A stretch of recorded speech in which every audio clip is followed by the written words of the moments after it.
I often analyze, because is that really the case?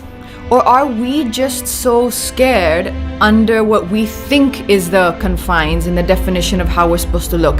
Has anyone really said that to you? In some cases, yes. Like, I've heard stories where there have been girls who have been told you have to look like this or you have to look like that to be an actress, so to speak, or, to fit in.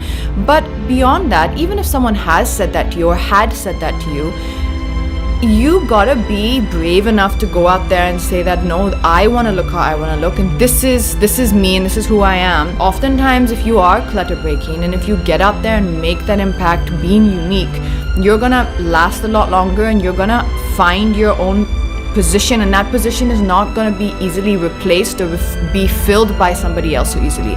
If you're going to try and fit into a cookie cutter mold, then I can put any cookie in that cutter. I can put anyone in that mold.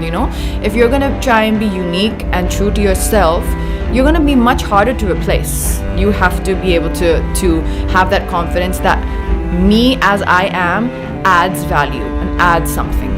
More than feeling a pressure to conform, or more than me trying to conform in the early kind of formative years that you're talking about, it genuinely wasn't that way for me. It was more about me finding out who I was. So when you say that you see a more liberated person today, I wouldn't call it liberated as much as I think I know myself more. I have more opinions, I have more takes on things, I have more life experience, I've been through more stuff.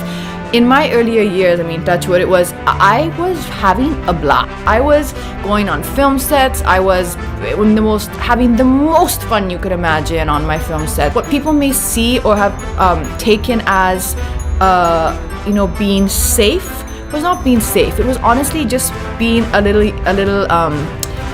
young and not having too many deep concerns or deep opinions about issues, which maybe today would concern me more. I would bounce onto set every day, laugh, jump, and create a lot of noise that, all my friends and choreographers and co-stars used to call me Hyper City. Because they were just like, you're just so hyper, just stay still. And that's beautiful, because it's a time of innocence.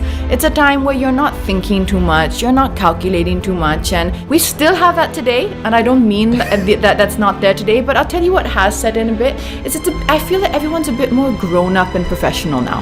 And it's a bit like separated, like you come to work and you go home. The world has changed. Social media has changed the way we live and operate. I think social media has some wonderful benefits.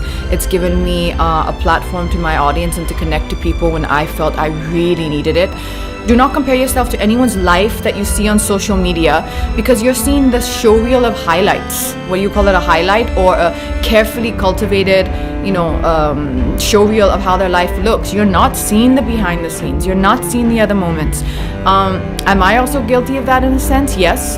I'm going to try and put the best picture out there on my Instagram, because it's a visual medium and that's what we're creating. If you want to scroll on my Insta page, you're going to see the highlights of my life. You're not seeing the in-between moments. You're not seeing the moments of doubt. You're not seeing the moments of insecurity. You're not seeing the moments of unhappiness. You're not seeing the moments of having a very bad day, not feeling confident about the way you look. It's a cultivated image. One which is built up by many things you've done, and many images and many visuals and many songs and many movies. It's over the years. It is something that becomes that. I agree with you. It's a persona. That's not necessarily exactly how you are.